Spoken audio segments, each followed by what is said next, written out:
Welcome to A Good Life with Soul Haven, presented by Chris Gregg, Samuel Yisrael, and Natasha, the loving chef. Welcome to episode 2 of A Good Life at Soul Haven, and it's great to be joined once more in the studio by Samuel and Natasha. Hello, Samuel. Hello. How are you doing today? I'm doing really well, thank you. Great, and Natasha is here as well. Hello. Great to be back again. Thank you. Thank you so much, and I really enjoyed the last episode, and we've had so much amazing feedback from it. So I'm quite excited to develop some of the ideas that we were talking about, and just learn a little bit more about what goes on at Soul Haven.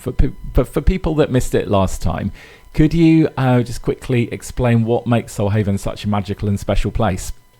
Yes, certainly. So Soul Haven is a community garden that helps people connect and grow. So that's about growing yourself as well as growing food. We're all about giving people a safe place where they can reflect and find that space to find themselves again, for people who have struggled with mental health, trauma, and it's all from our own experience of homelessness and ill mental health that we wanted to create this space of safety. And I think it doesn't have to be somebody that's been through a major ordeal. I think there's a lot of people that are at different points in their mental health that could all benefit from what you offer over there. That's absolutely right. It's for anybody who feel like they might be struggling or just need a bit of help. They want to connect with new people. We give experiences to help people connect with nature and find tools and techniques that can help them improve their lives. So let's go back to basics now and kind of hear the story of how Soul Haven was born and how the whole project how the idea came, where it all began. How did it all start? That's a great question, thank you. So Soul Haven was actually a dream of Samuel's and I many years ago. It was a dream that was far too big for us ever to consider how, what, where, when, how are we going to do this. And we were very fortunate to have an opportunity to move. And all of a sudden we landed at a farm gate, realising that actually our dream could come true there. It really was a very large dream, with many different plans, many different scopes, but we had to overcome many different hurdles on a personal level as well as a business level. You know, the fear of getting it wrong. What are we doing? We have no idea what we're doing. It needs to grow organically and just be really people focused. And so what were you doing in your lives before Soul Haven? Where did you come from at that point? Where did I come from? I came from a place in Essex, but business-wise or career-wise before that, I was a chef, so I've always been a chef for a very long time, all around food, all around different areas around food as well, from owning restaurants, working in different restaurants. So I went to London, and prior to that, I had an experience with homelessness and also substance and drug abuse as well. So yes, that's my history in a very short nutshell. So you were bringing your experience of cooking and food and nutrition to the project, but also on the other hand, kind of understanding, you know, some of the darker places that people might have been to, where some of the things that you offer could help. Yes, absolutely. Have a deep understanding about primarily mental health, abuse, drug abuse and addictions and things, and really just wanting to actually offer help and support towards other people who may have been going through that as well. And was there an evening that you were sat down in front of the fire, kind of talking through ideas that you could say, right, that was the moment when we came up with the idea, or did it just kind of organically develop over a period? It organically grew. I remember drawing our vision board. It was a piece of A4 piece of paper, and all we drew on it was 3 trees and a house, and that was it to start off with. But as soon as we arrived at Soul Haven, we built a campfire, and we invited a few people along, and we'll talk more. I'm sure Samuel will talk more about the drumming and things later on. But we actually started a drumming circle, and somebody said, "What has to happen to make things happen?"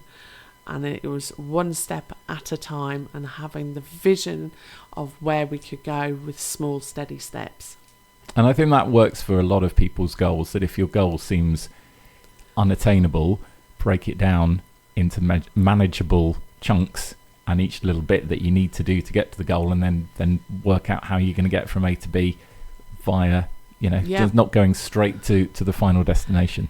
Yeah, it certainly is. And it certainly is a journey as you break things down. And how do you do that? So it gives yourself clarity as well. So yes, over the years, we've got a lot more clarity of where we want to go, what do we want to do, what do we want to provide within our service as well. So yes, definitely. So what would you say was the biggest challenge that you faced with getting the whole thing off the ground? Was it money? Was it resources? Was it time? Was it a bit of everything? A bit of all of those. On a personal level, it was getting over my own self, with all the doubts and the concerns and having to get it perfect right from the word go. And then obviously the financial side of it as well, because we're a CIC company.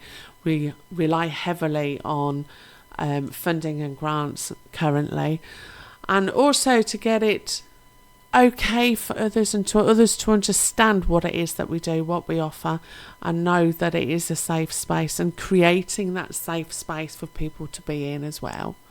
Fantastic. Well, we're going to find out a little bit more about Soul Haven on the show, and this week we're talking permaculture principles, so we're going to find out a little bit about that.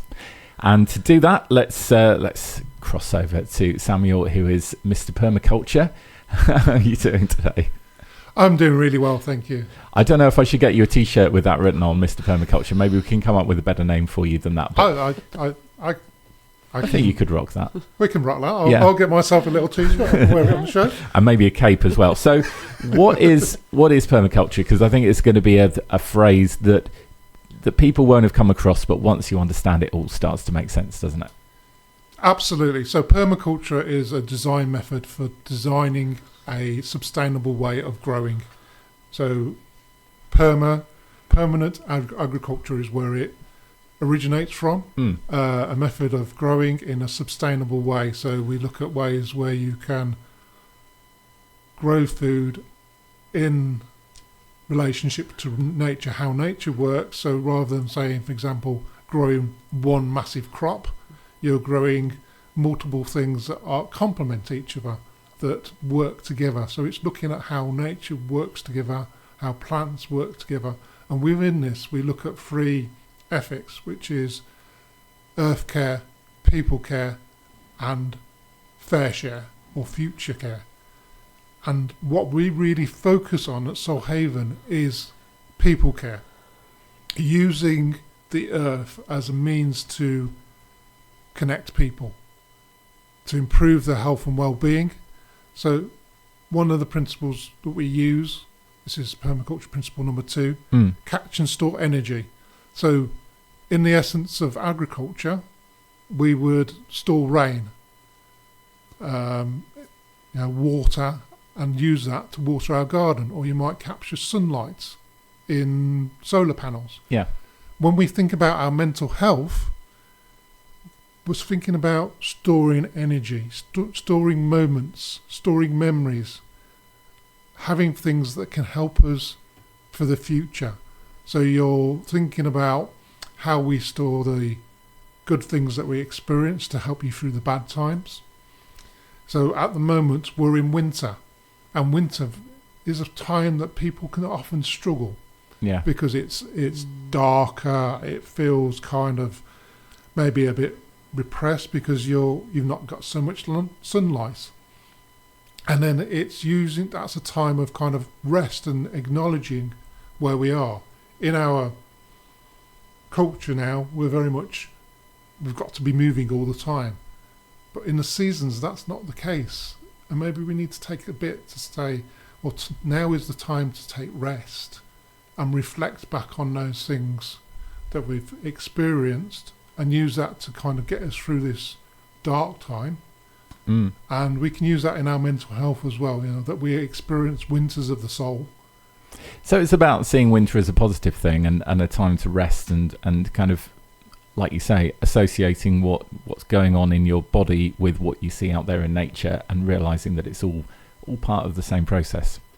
Absolutely, because there is a time where we need to stop And sometimes, because we're pushing ourselves to do stuff, our bodies or our minds make us stop.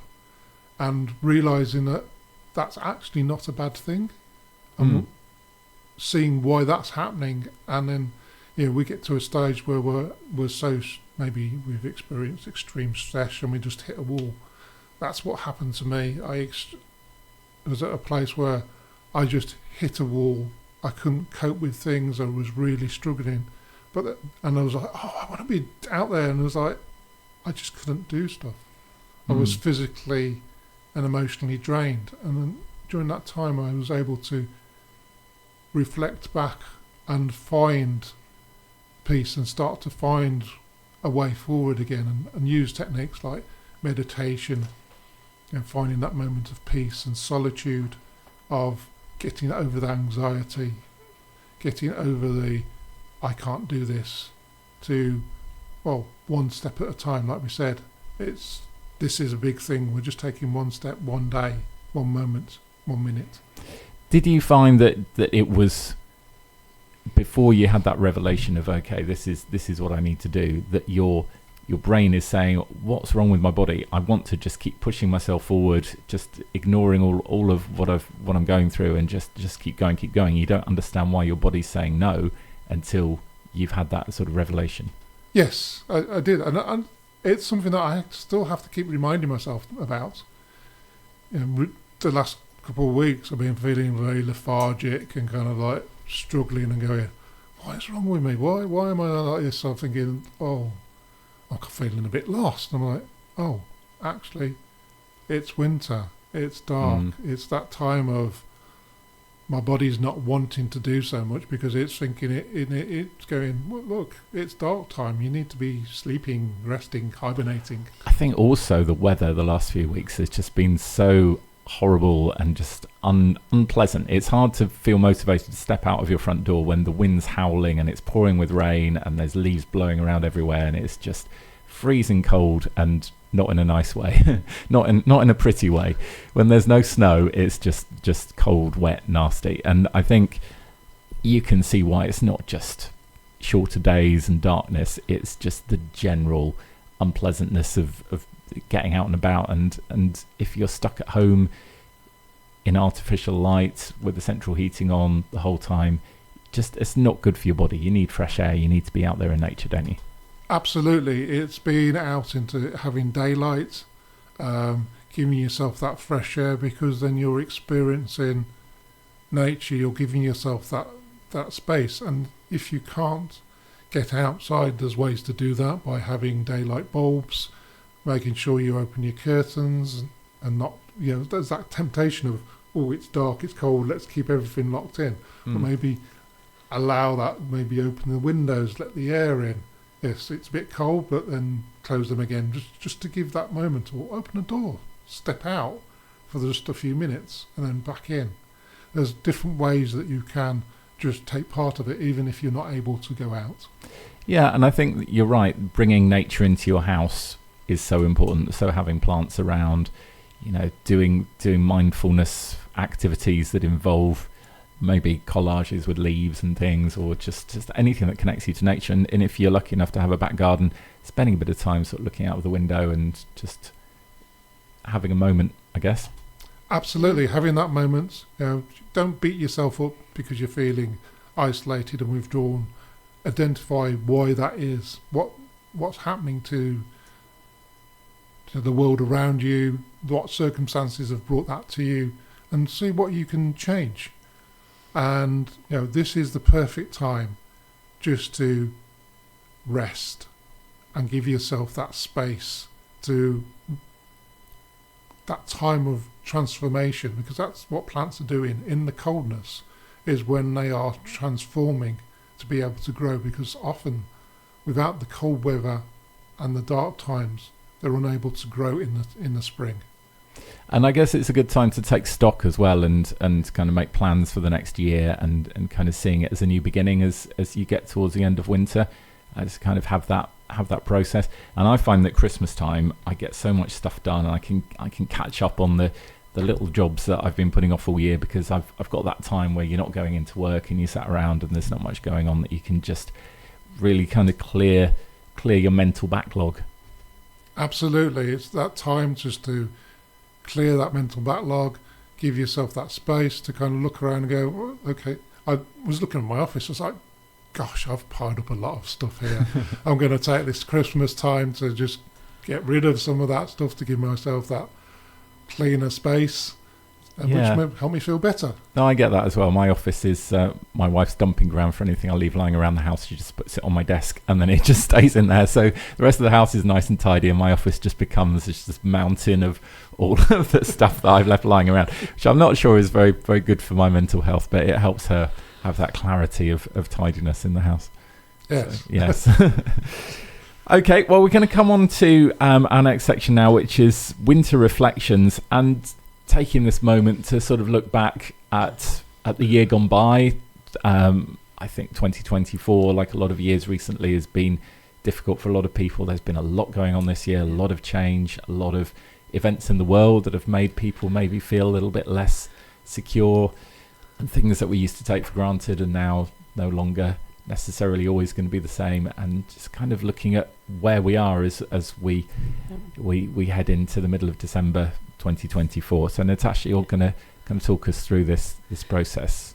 Yeah, and it is a really good time to sit and reflect in the winter time, tucked underneath your quilt or blanket with your hot chocolate, and just stop and actually ask yourself maybe a few questions. These are the questions I always ask myself, especially over Christmas time.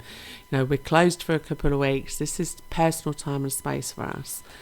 But what has worked well in 2024? You know, the other questions are, what can we improve upon? What worked, what didn't work, what you enjoyed. Part of it is also fun. We don't allow ourselves fun in our worlds anymore, but what fun things did you do and enjoy at the same time? You know, another question is, what can you do less of? We're always pushing forward to do more and more and more, and the general population is really, really busy, but what is it we can do less of? I know for myself, I can be less busy on the laptop and more time outside in the garden. These are good questions. Is this something that you should just sit in the bath or, like you say, under the duvet, just contemplating, or is it a good idea to start writing some ideas down and making some bullet points just to kind of keep that stuff? Because I find that I have these whole revelations, and then I'm so cozy drinking my hot chocolate. By the time I finished it, I've forgotten what I was thinking. Yeah, definitely get a journal out, you know, and start writing things down about what these questions actually make you think about or bring about along your own personal space as well. You know, another great question is, what do you need to stop altogether? Because, you know, again, I say, Samuel and I and the team are really, really busy at Stonehaven, but actually, what is it that we're doing and what is not necessarily anymore?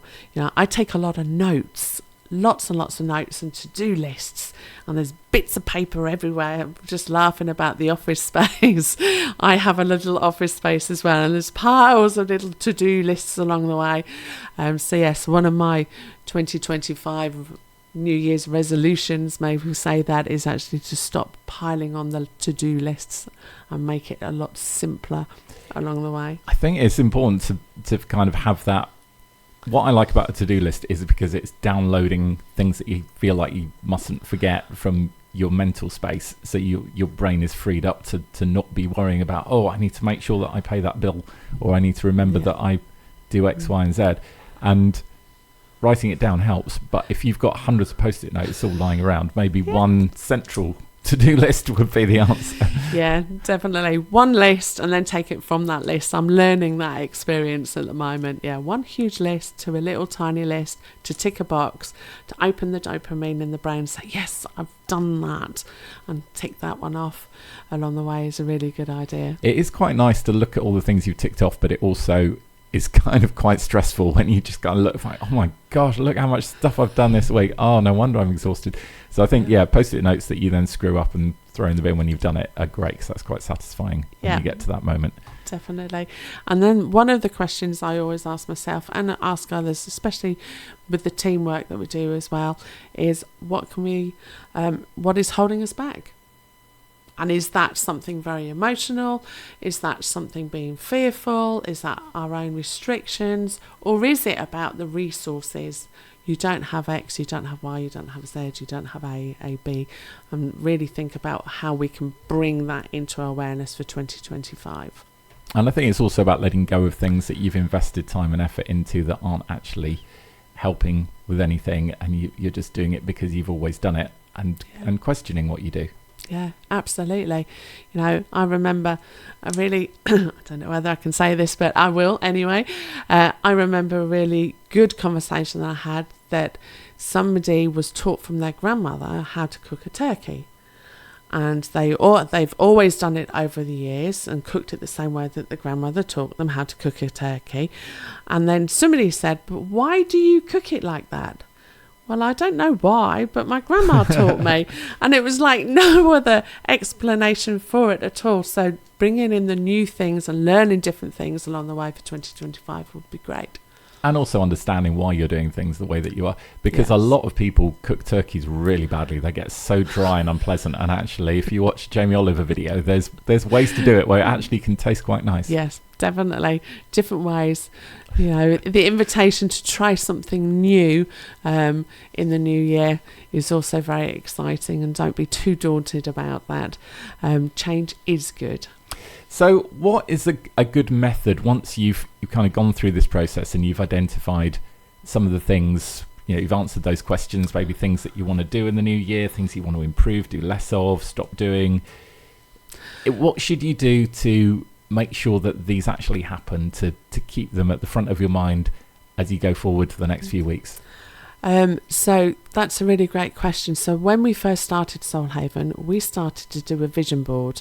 Now, a vision board can be absolutely anything. A piece of paper, a book, something that you can stick up on a wall. And I got lots of different magazines, and whatever was attracted to me at that particular time, with no reason, no random reason in it whatsoever, I cut out things like flowers and plants and food. But I also, a few years ago now, I stuck on a picture of a yurt onto our vision board. I thought you were going to say David Beckham. Oh no, not David Beckham, but a yurt. And I remember having a conversation with Samuel, and Samuel says, well, what is that? And what does that look like? And what is that for? And I went, I have no idea. I was just attracted to it. And then we've stuck our vision board up on a board in our office, and then lo and behold, I think it was about 18 months later, we randomly thought about getting a yurt for a community space inside of Soul Haven. So visualizing things is a great way to manifest, is a great way to think, okay, keep it in the forefront of your mind as you go along. Because you could have just forgotten about the yurt, but then when you were setting up Soul Haven and you were thinking we need some sort of a space that feels natural, kind of fits with the vibe that we want to create, a yurt, that would be a good idea. And then you see it on the vision board, but it would have not necessarily, you might not have made that connection otherwise. No, definitely not. It would have just gone from the thought of the journaling. You'd have had a gazebo reflection or something. Yeah. That's from our Argos gazebo. It wouldn't have been the same. It would never have been the same. So no. So visualization is really important when you're thinking about, whilst you're reflecting and you're visualizing things for the new year and everything, keeping it up on a wall, with cutouts of magazines or pictures, or downloading a picture from the internet and things, would be a really good way to keep it into the forefront of your mind. And then I guess going through the process every few weeks of kind of looking at that and thinking, okay, I haven't done much work on number 3 that I was working on. And I guess it doesn't just have to be pictures. You can write down little mantras and things. Yep. Yeah, little words, little mantras, little sayings.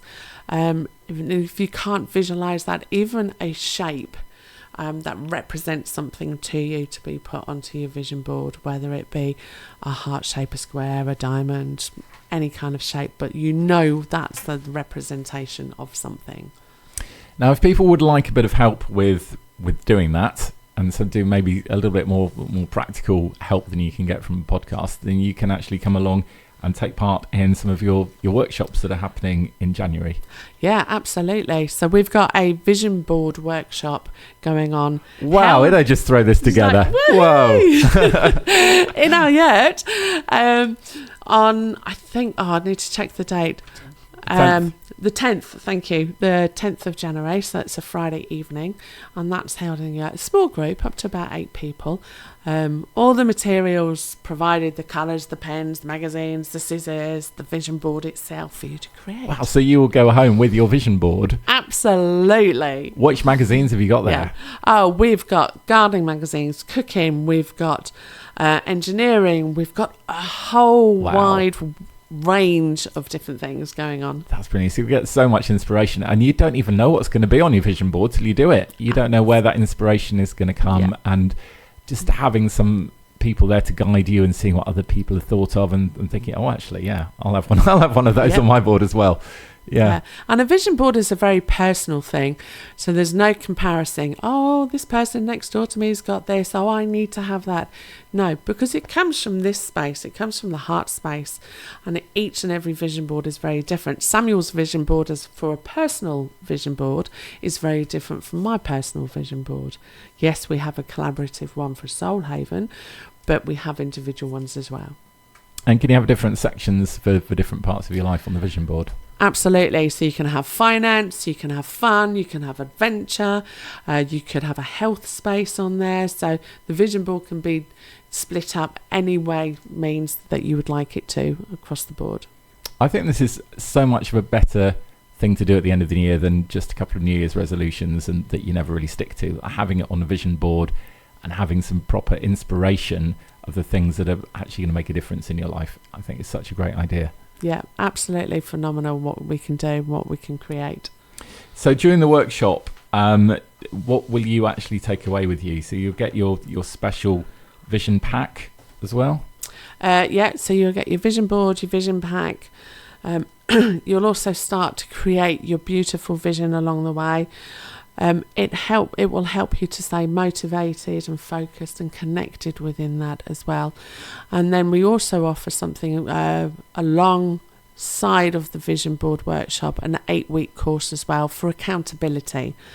It's one thing doing a vision, it's another thing taking small gradual steps towards it and having somebody almost hold your hand through it along the way as well. So I know I get stuck on some steps and I get a little bit scared, a little bit fearful of doing something out of my comfort zones, but having that accountability and somebody to go, come on, let's do this small step so we can reach this small step to go to this small step is a lot better for us to be able to achieve the things that we want to. I think that's such a help because a lot of the time it's not that you don't want to do something, it's not even necessarily motivation as such. It's more just feeling like you have to do something because otherwise it's going to be really embarrassing when you have to go back and say, yeah, no, I didn't do it because I just couldn't be bothered. It's embarrassing. Yeah. So you don't want to have to do that. And then having that accountability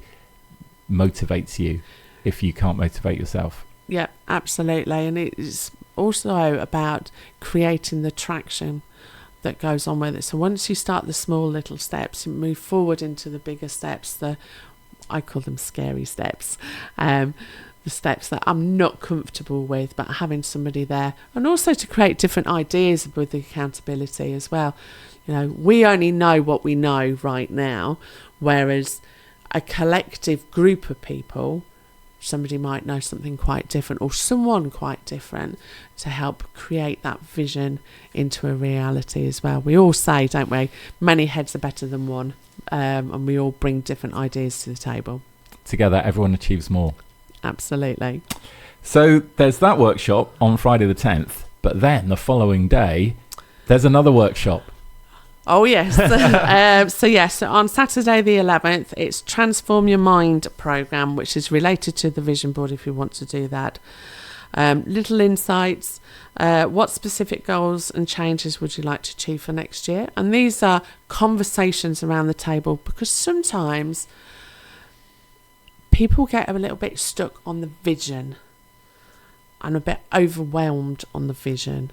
because sometimes we are taught that we have to have the 8-bedroom mansion house and the fastest car, and we've got to have £1 million in a bank account, whereas actually a vision is a very personal thing. Like my vision this year has become healthy. Well, but what does healthy mean to me? Healthy to me is something very different to Samuel or Chris. My healthy was to be able to walk down to the end of the road and back without stopping, because I've had a few health concerns. So yes, so the workshop on Saturday the 11th is all about the creation, but then it's the accountability of it. It will ask you questions about what's holding you back. What are your fears from that? Have offering tools and techniques to be able to get over the fears of things that are holding you back. And I think what's really useful in those kind of workshops is getting that clarity, because it's all there in your head, but you're not necessarily conscious of what is holding you back until you've been through that process and you've reached that realization of what it is, and then having that clarity and having it all kind of spelled out makes such a difference. Yeah, definitely. And you'll also get to plan out how to celebrate your small successes, because celebration is also key along the way. You know, we all have this great big thing or vision or destination that we want to go to, and Samuel and I have also learnt along the way that actually the small steps, although going forward, we need to celebrate those and acknowledge those rather than keep pushing, right, what next, without dismissing what we've already achieved along the way. So taking a moment to actually appreciate what you've achieved. Absolutely. and have that success. Yeah. Feel proud of yourself before you move on to the next one, rather than just keeping moving forward without any real sense of achievement. Yeah. That's marvellous. So that's taking place on Saturday the 11th of January over at Soulhaven. And how can you book onto these workshops? You can find the events on Facebook, on our Soulhaven page Facebook. Let me just get the details of that one. Facebook is Soulanghavens, SOLLAUG, and then Havens at the end. Or you can also look on the website as well, which is soulhavens.co.uk. That was marvellous. Well, thank you very much for letting us know about those. We're going to come on to the drumming workshops, but you do a discount if you book both workshops, don't you? Oh, yes. Yeah. If you want the Friday vision board workshop and then you want the Saturday workshop as well, there's quite a big discount on there as well. So, yes. And I guess they'd work well together as a pair because they're complementary of each other. Yeah, definitely. But you can just do one without the other if need be. Oh, lovely. So, drumming sessions. We're going to come on to Samuel again now. And before we talk a little bit about the benefits of the drumming sessions, this is something that you offer at Soulhaven. What does drumming do for people? What's the benefit of doing drumming? So drumming is a way to improve your coordination. So there's lots of different benefits for your physical well-being, your mental well-being, social well-being. So physically, it improves your coordination and motor skills because it uses both your hands. Yeah. And sometimes, even when you're drumming, also you're using your feet, if that makes sense. So often I play in a samba band, so it's all percussion, and you keep time with your feet. So you're tapping your foot along with the music, but that's not necessarily the beat that you're playing. So you're tapping your foot to keep the rhythm, but then you're playing something different with your hands. That must be complicated. That's true. So, for example, you may be keeping a 4 beat. So you're counting 1, 2, 3, 4, which is kind of the core beat of the music. But then you may be playing something different with your hands because you're playing faster than that.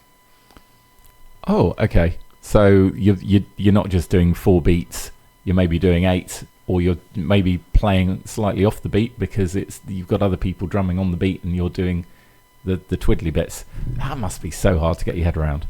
It took me a long time to get used to it, but that's not what we're doing in Soulhaven. In Soulhaven, we're introducing drumming as a means for well-being, so we're not really worried. We're not worried about that.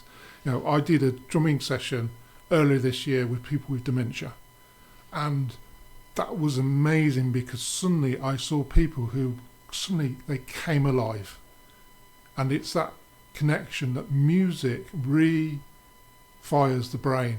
So there was somebody there, walk into the room, I go around the room and I'm saying hello, and it's like there's nobody there. They're not answering to me, they're not talking to me, and I'm like, okay, this is going to be interesting. I get my drum up and I start playing my drum, and immediately they look up and they smile at me. And I've come around the room previously and I've given everybody a drum, and they start tapping on the drum in front of them, and I'm just talking to them, playing the drum, and as I start to do that, they physically pick up the drum and they start playing back something. And one of the people we almost started having this conversation. So I would play something and then they would play something different, and they weren't. And at the end of the session, the home that I'd gone into said that person doesn't normally respond. They don't talk. And here they are. They're engaging. They're actually talking and responding, and it's that's what music does. Brings us alive, and it can be any music, but the act of actually playing something as well just gives that activity that really makes you connect. Yeah, I think that experience really shows how deeply music resonates within you, that even when everything else is taken away, there's still a part of you that responds to music, and that's what you're connecting with when you do the drumming workshops, whatever level you are, whether you've got dementia or whether you're just having mental health issues. The drumming kind of gets inside you and kind of connects directly with some level of your subconscious, I guess. Yeah, absolutely, because it brings you back to that moment in the womb when you were next to your mother's heartbeat, and that's the basic of the drum, that sound of that drum beat, and that's where it brings you back. That's where lots of healing of many cultures respond to it. They use it in different ways, the heartbeat or the feeling of the earth beneath your feet, the vibration of things that move you. That it brings us back to that kind of cultural, tribal thing. So that's where I say the social activity. Often you'll come into a social group, and when there's drumming, you don't even have to be drumming. You can be there just experiencing it and letting it wash over you. It can bring you alive. It's very hard not to want to get involved when there's a load of people in the room playing drums and you're the one that doesn't have an instrument. It's quite frustrating because you just want to take. It's hard to explain, but you want to be part of it. And I think you're right. It's that ancient kind of tribal. I think when they discovered tribes that have had no contact with civilization for like ever, deep in the rainforest, they've always got drums. There's always some kind of rhythm involved in their rituals and their ceremonies. You imagine that even just back in the Stone Age, people were banging stones together and making sounds, making rhythms.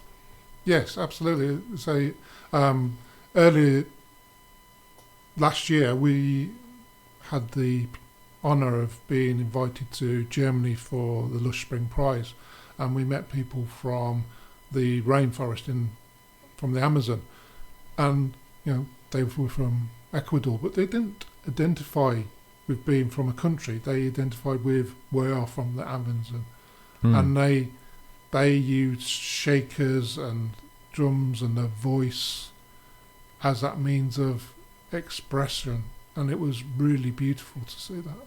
That was amazing. What an amazing experience. And were the rhythms that they were creating ones that you were familiar with, or were they completely new ways of producing sound that they'd come across? Some of them was a bit new for me. So I've had the honour of being involved with lots of different types of percussion. Like I say, I play samba, which is from Brazil, which is rooted in African roots.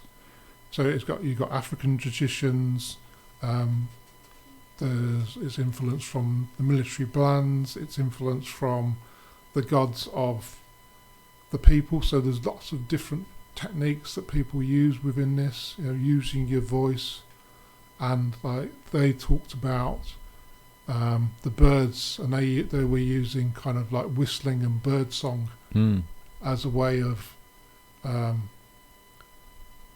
celebrating, and they were talking about snakes. They had a stick that was shaped like a snake, and talking and movement of rhythm of how you move like a snake.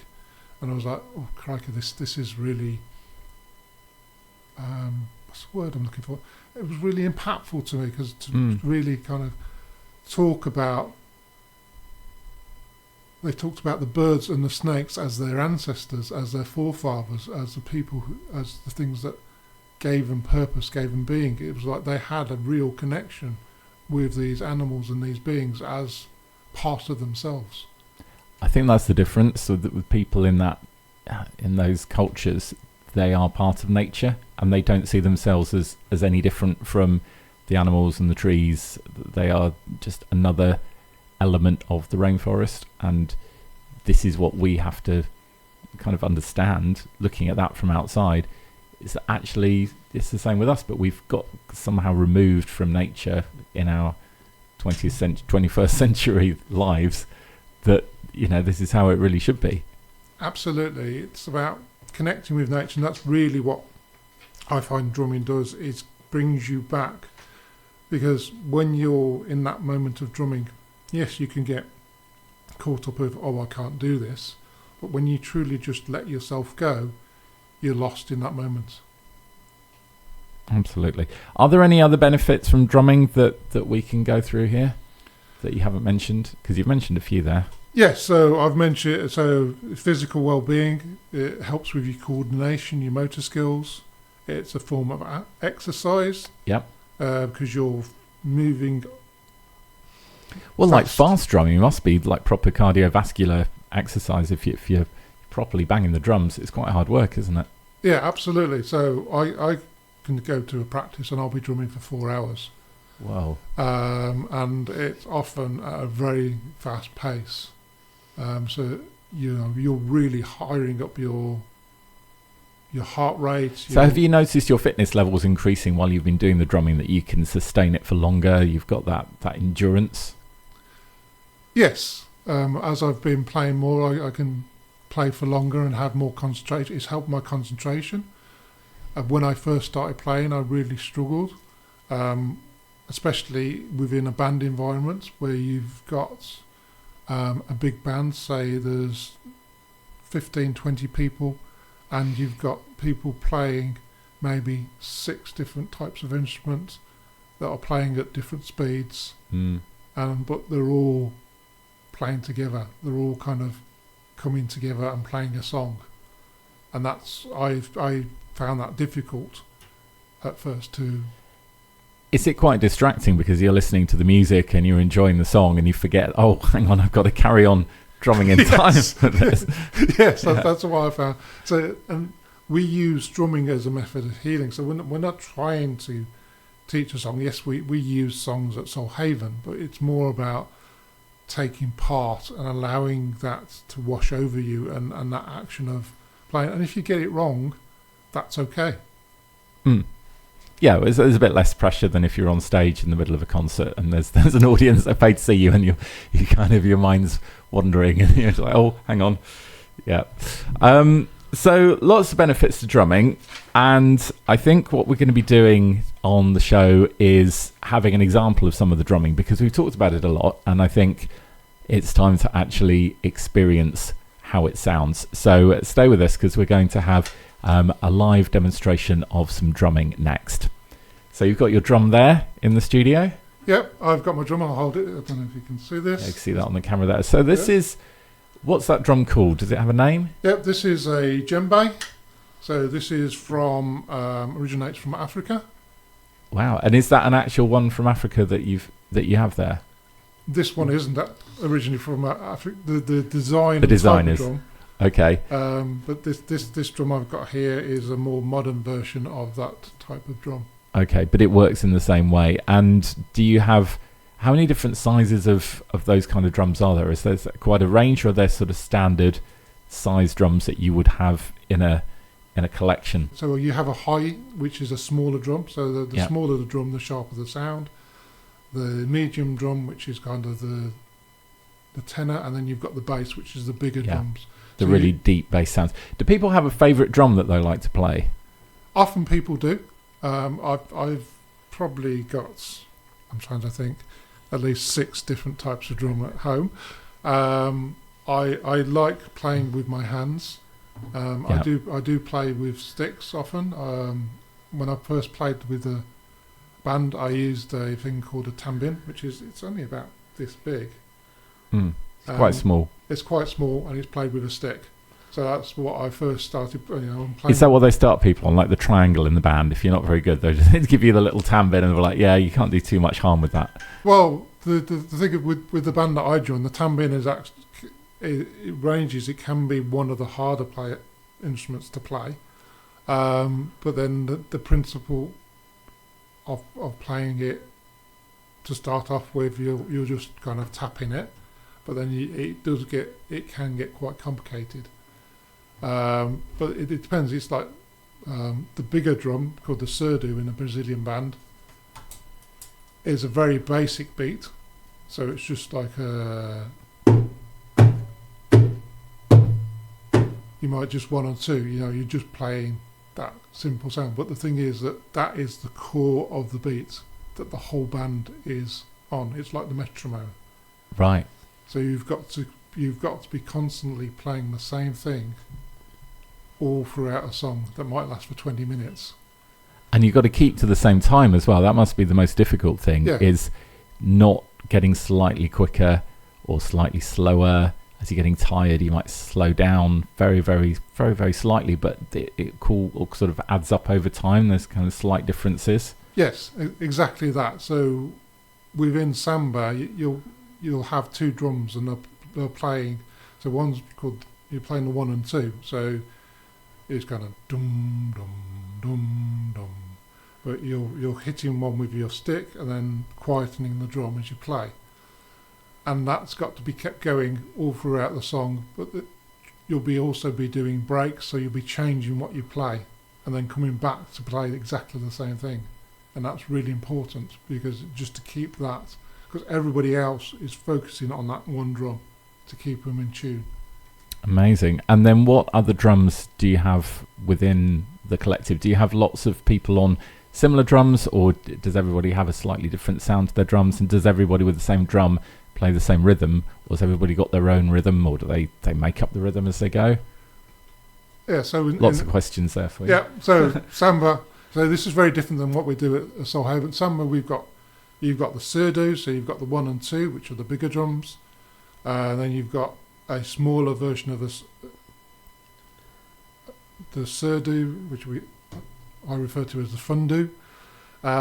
So that kind of plays more of a roll, and then you'll have a kasha, which is like a snare drum. So somebody will be playing that kind of repeated kind of. That's the snare, kind of like what you would see on a traditional military band. Yeah, that's where that stems from. So in samba, you've got the surdos were originally, that's from the military band of, say, the big drums that you would have on the horse. You've got the military drum of the snare. I play what's called a timbal, which is basically descended from the djembe. So it's playing with the hands, but it's a drum that's 4 foot tall that I use, and I'm probably the only person who can walk around with it. It sounds really heavy. And what kind of a note does that make? It must make an incredibly deep, rich sound. Yeah, that's quite deep. And again, the timbal, there are like, I think, 4 different sizes. So from one that's like 2 foot, 2 foot, so that's more easily to play for most people. I might be getting the sizes wrong. Somebody will probably correct me because I'm not sure. I'm just trying to think of the size. But I play quite a big one. You know, it's kind of like when I put it on the floor, it comes up to my waist. Okay. And is there a bit of bravado in having the biggest drum, or it's just the one that you like? It's just the one that I like to play. I like to have play with my hands. That's just what I like to do. Yeah, really big drums. Okay, so you've got your drum in the studio. What are you going to demonstrate for us today? I'm just going to play a pattern. So.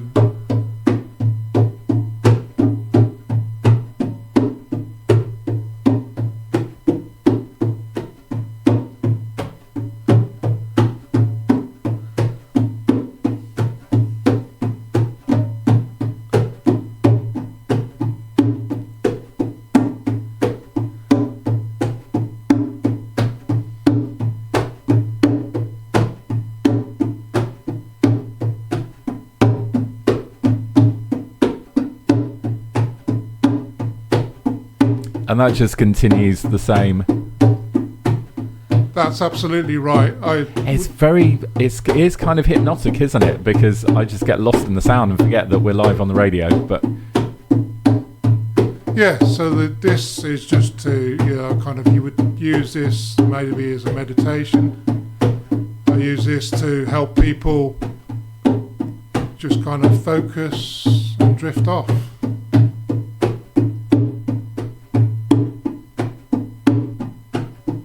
But then you can change that.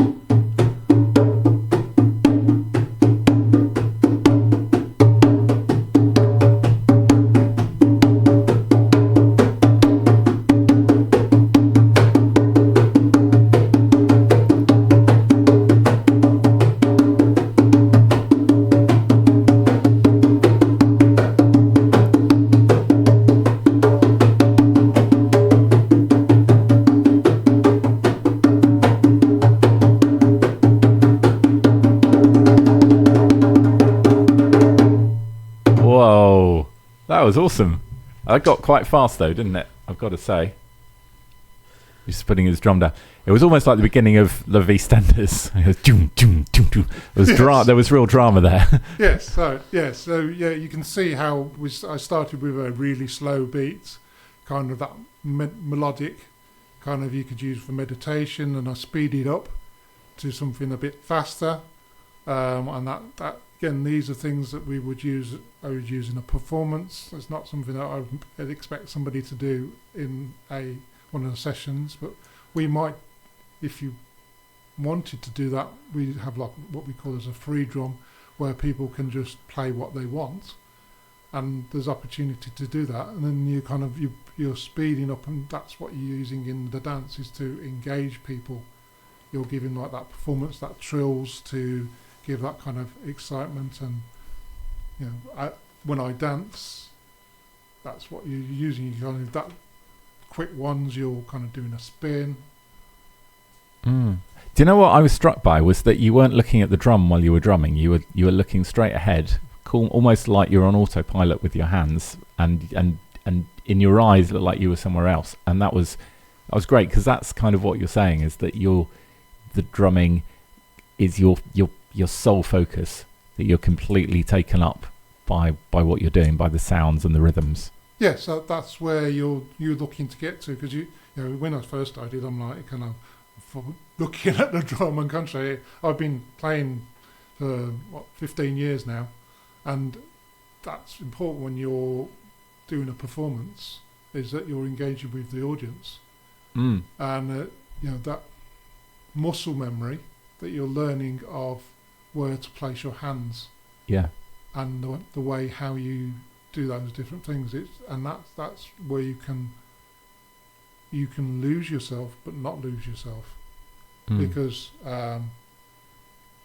I've been in experience where I've been drumming and I've lost myself, and then I've lost the rhythm. I've kind of wandered off somewhere, and obviously if I'm performing, that's not what I want. No, but you're still drumming. You're off somewhere. Yes. Some kind of drum world in your head. Yeah, so it's that kind of a meditative practice of I'm drumming, I'm in a different world, and I can just keep that going, and I kind of feel where that goes. It's so interesting.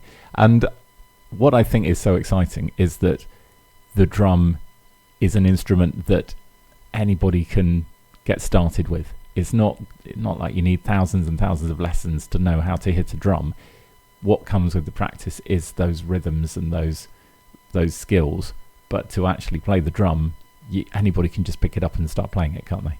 Absolutely. Anybody. People often say to me, "Oh, I can't play. I've got no rhythm." I was like, "It comes. It's okay, because it's like you just think of your heartbeat. You know, it's just that you can just do something simple. That just dum dum dum dum. Just keep something simple." I think it's a lot easier when you've got somebody else playing the drum at the same time, because then they can keep the rhythm and you can just do your own thing. Is it difficult when you're leading a session and there's somebody wandering off in their own rhythm to kind of keep your rhythm in time so that you're not playing at the same speed that they are if they're kind of going off on a different tangent? It's something that I've gotten used to. Like I say, within the band, you've got people who are playing at different speeds, so that's normal to me. It's but it is difficult sometimes if you're playing in a community group and you've got somebody who just sometimes somebody will start playing and it's just completely different to everybody else, and you kind of like, ooh. But then that's part of the letting go, and that's okay, because generally what happens is that the music settles and it finds its own rhythm, you're creating a piece of music that has its own purpose. It's not about getting everything right, you're creating something together.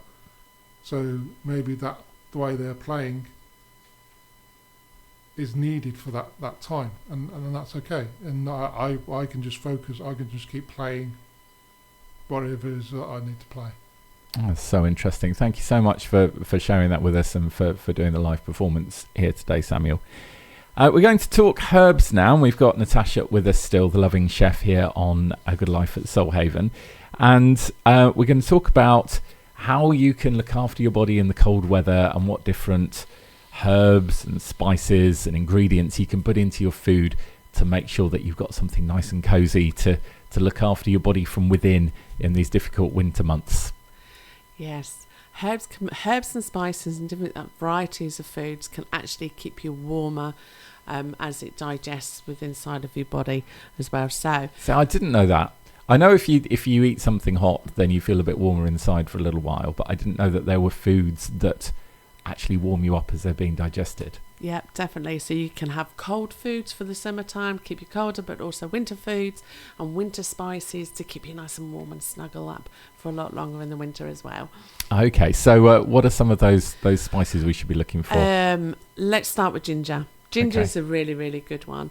You can use fresh ginger or powdered ginger or pre-chopped ginger already as well. So yeah, so ginger is really good to help you boost your blood circulation.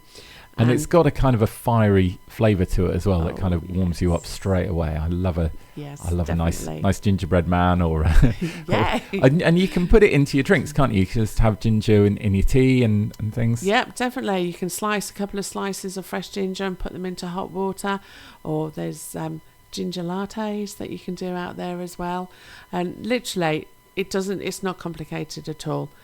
Powdered into your water or into your coffee, or slices into your coffee or into your water as well, and then you've got a nice warming drink that will keep your circulation moving better along the way during the cold winter months. And is it better to use fresh ginger and grate it yourself, or does it not really make much difference? It doesn't really make a lot of difference. The fresh ginger is more fiery than the powdered ginger, though, to just make yourself aware. I love the fresh ginger because it just gives me a whole little tingle buzz throughout my body. It's a very nice Christmassy flavour, as is cinnamon as well. Yep, definitely. Cinnamon is really, really good. Keeps you warm. You can add it to your porridge, baked goods. You can drink it like the Indian tea, the chai tea, or you can also add it to your hot chocolate as well. It is one of my favourite flavours. They do a cinnamon cola at this sort of time of year. I haven't seen it yet this year, but it's one of my favourite flavours. Although, as I was saying last time, I'm trying to stop drinking as much caffeine, so I don't know if they do caffeine free. Cinnamon, great. And turmeric? Turmeric is a well-known anti-inflammatory herb, but it also goes really, really well with ginger. So if you've got a stir fry and you want to make it wintry and warmy, add your turmeric, add your ginger in there, and that will give you something that you can digest over a course of time and keep your body a little bit warmer, and that's a great pair together. Fantastic. And what other ones could we look at? The other ones you can look at is cloves. Cloves are really good for you. They are cloves, so you find clove flavour in things like mince pies, fruit cakes, but you can also have a cup of tea with clove in it as well. So again, you could get your little cloves from your spice rack, pop 2 or 3 into a mug, boiled water over the top, cool it a little bit, and then sip it as a nice warming drink. That really works very well within that. It gives a lot of depth to your cups of tea, but also a lot of depth within your stews as well. I put cloves into stews and casseroles as well. And you can also get cloves of garlic, can't you? And garlic's another one that's I find it quite warming. It's not the most sociable flavour to be eating, but no, definitely not the most sociable. But yes, but garlic works really, really well. It boosts the immunity system as well. So especially in the winter months, so there's all the bugs and the things out there as well. They do say if you eat a clove of garlic a day, it keeps the bugs away. Keeps everybody away, I would have thought. Yeah, it keeps everybody but away. It is good. It's good for your heart and stuff as well. People have garlic tablets as a supplement. Yeah, for certain definitely. things, don't It keeps the blood, it keeps the circulation going, keeps the immunity going, and generally, overall, a really good health. Okay, and different seasonings as well. So black pepper is good. Black pepper enhances digestion. So as you're absorbing food and you're taking food in, you're digesting it, it also helps to digest it, so you don't get the bloatedness feeling within black pepper. Black pepper and turmeric work really well together to boost your immunity system as well. So yeah, Okay, and what about chili? Is chili good? Oh, chili's always good. Chili is always good at this time of year. It's warmth, it's depth. You don't have to have it really spicy at all, but just a little tiny chili. Now I'm talking, you can either do fresh chilies, or you could do the powdered chili or the powdered chili seeds. That's also good as well, but just be aware if you're using fresh chilies, because some of them are really spicy hot. They are. You need to know. You need to know what you're putting in your food bonnets. first. No, I wouldn't recommend that. And we've got thyme as well. That's a good kind of wintry flavour. Yeah, thyme is really good again in stews, in soups. You can make a real thick, like mushroom soup, but flavour it with thyme. Thyme is a slow-releasing herb, so as you digest it, it helps with the blood circulation. It helps with the fuzziness of warmth inside of your heart. Nice. Yes. And then we've got rosemary as well. Rosemary, warmth. Definitely warmth. You can sprinkle them on your jacket potatoes or your roast potatoes, in your stews, your casseroles. Lamb, really nice on lamb. Yeah, rosemary's really good on the lamb. Oh, nice. Yeah. Okay, and cardamom. Cardamom. Now, cardamom is a traditional Indian spice. Excuse me. Great with curries. I do know some people who just crack a cardamom seed and put it into the hot water and have cardamom water. It's commonly known in chocolate as well. Okay. So cardamom and chocolate is a really good flavour with everything. So yeah, rice dishes. So if you were to make like a rice pudding, a traditional old-fashioned rice pudding, so you can get cardamom seeds or cardamom powder and just sprinkle that on top, and that will help your body to stay nice and warm for a lot longer. Fantastic. I think those are all of the Christmassy, wintry spices. We didn't mention frankincense and myrrh, but I don't know what they actually are. Yeah, that's a whole different thing. Maybe some other time, yes. Brilliant. Well, thank you very much for that. Now, we're getting towards the end of the show, and what we do every time is our cards, our focuses for the week ahead. Have you got the cards? I've got the cards, yep. Oh, this is exciting. Let me hand them over to you.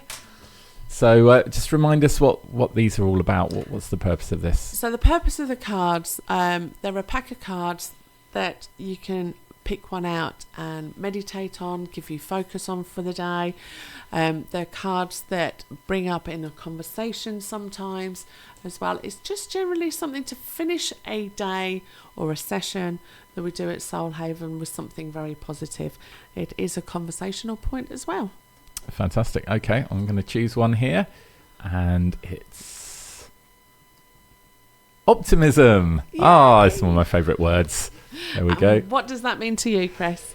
Well, I consider myself quite an optimistic person, but I think this time of year it's very important to look at the positives, not the negatives, glass half full, that kind of thing, and just be thankful for all of the things that you have going on in your life as you look forward to the new year. Brilliant. And that's something that we could all focus on during the course of this next week until our next show. Excellent. Well, thank you so much for coming in today. Let's just recap those workshops if people would like to come along. When are those taking place? Yep. So we've got Friday the 11th of January, and that's an evening workshop from 7. Friday the 10th. Sorry, Friday the 10th. Thank you. Friday the 10th. That's an evening workshop, and that's the start of the vision board and the vision creating what you want to do and achieve in 2025. And then Saturday the 11th, that's an all-dayer, again held in our yurt, Transform Your Mind program. So that's an 8-week accountability workshop with a full 1-day workshop right at the very beginning, and you get food as well. Oh, sounds amazing. So if you want to find out more details about either of those, then all of the contact details are on the website and on the podcast as well if you want to find out more. But thank you very much for coming in, and we will catch up with you again next time. And do we have a preview of what we're going to be talking about next time yet? Wait and see. Watch this space. I think it's a work in progress. Oh, yes. Brilliant. Well, thank you. Enjoy the rest of your week, and have a great time. Thank you. Thank you.